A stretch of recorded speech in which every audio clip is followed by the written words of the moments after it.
They told us everything about the finale Exactly. already. Almost. Sorry. I fall for that every time. Exactly. Well, they say this. Is that true?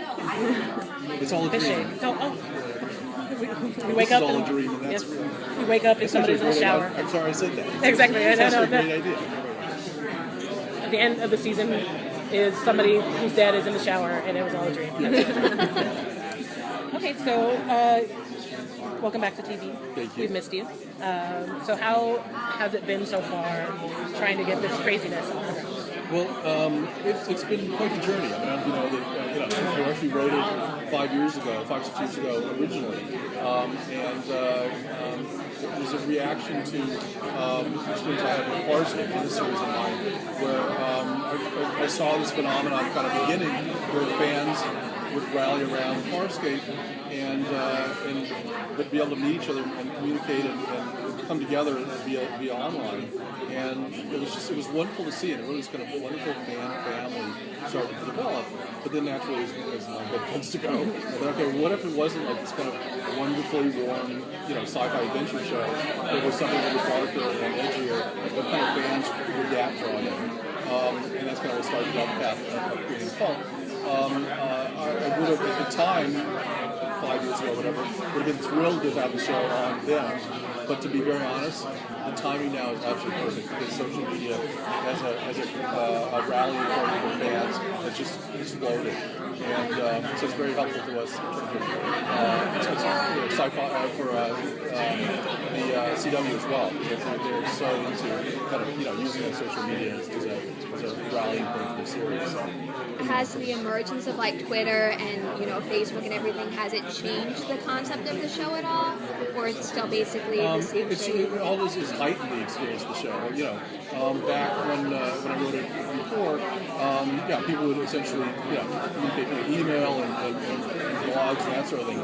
Now it's like people communicate instantly, and just in talking to the marketing folks at CW about just how instantaneous that is, and how the Twitter communication during the show can impact viewership. Fascinating to me, and every time I hear this, I salivate because it so ties in with the concept of the show. So, it's the first time it's perfect. And CW really is the perfect venue for us because they are such a young audience, and they are exactly what we're talking about in the show. What did you inspire TV show, why was it great? The inspiration was, as writers, we're always trying to connect with the audience on a visceral level, and we usually do that through drama, through emotion, through humor. As I started to kind of form the idea for the show, I thought, here's a chance to connect on a visceral level that I've never quite seen before. There are films like Paranormal Activity and things like that that are kind of found footage, which kind of create that sense of, am I seeing, Blair Witch, am I seeing what's real and not real? But nobody ever really kind of accomplished that in television. And I thought, okay, here's an opportunity to really kind of blur that line, so that as you're watching the show, you'll see things on the inside show, and then it'll appear in the world back and forth. And the intent is really kind of create for you, the audience watching at home, the sense that I'm not really in control of my viewing experience like I am in normal shows. I watched the show. I showed the show to my family a while back. And my son and his had a girlfriend over, and they're like in the late teens. And he walked her out to her car. It was nighttime. He walked her out to her car afterwards. And he came back, and I said, why? He goes, she was actually kind of scared walking to her house. And I'm thinking, great, I'm thrilled, I guess. But why was she scared? Because the show's creepy.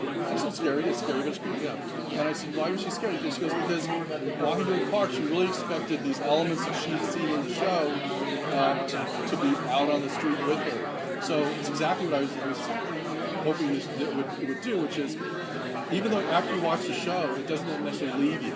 it's still, the experience is kind of still there. So even as you watch the next show or get up and go walk away from the TV, it kind of comes with you. And the notion of making the television the very thing that we allow into our living room and into our kids' bedroom and we carry it in our hand, and making that something that's potentially dangerous is, to me, is just so incredibly delicious. I can't tell you. So. Having lived with this for a while, I mean, what's it like now to see this cast bringing it to life, especially with people like Matthew Davis and Robert Nevers as your anchors on the show? Yeah. The casting, I can tell you, it just came together so beautifully. Jessica Lucas, first person to cast, she was our anchor. Nepper was somebody we always wanted. I love the fact that Robert, because of his history in playing edgy characters, brings his own kind of level of meta to it. Alona Tall was someone that was shooting a series in Israel, and we saw her on tape. And then we're looking for tapes and things, and she came on, and I thought I was watching the show. She was so absolutely, I was like, there she was. And then Matt Davis was always the prototype for me, but I didn't think I could. So I kept saying, who's the Matt Davis type person? Then we heard from the CW that he was going to be available, and I was like excited. And my daughter, who's like a huge Vampire Diaries fan, so I call her, and I'm thinking, it's like, guess who I got to play, the lead in Matt Davis, and it was hilarious because she goes, you got Matt Davis, and then he's leaving Vampire. It was hilarious. I was like, so the first whatever brickbats I will take for having stolen that away from Vampire Diaries, I got it in full force, in my own house, right off the bat. This is the last question. Oh, okay. Is the kind of intensely meta and purposely confusing nature of the series, how is that? And also, it's very dark. So, how is that, as a writer, be in that space for all that time? It's to me, I find it fun. It's not a stretch for me at all. So, one of my favorite. I was going to say no. One of my favorite lines. One of my favorite lines in the Avengers is when they're talking about the Hulk, and how can you? He goes, no, the secret is I'm angry all the time. Yeah, so exactly. I'm just. This is not the. Sadly. Thank you all very much. Thank you so much.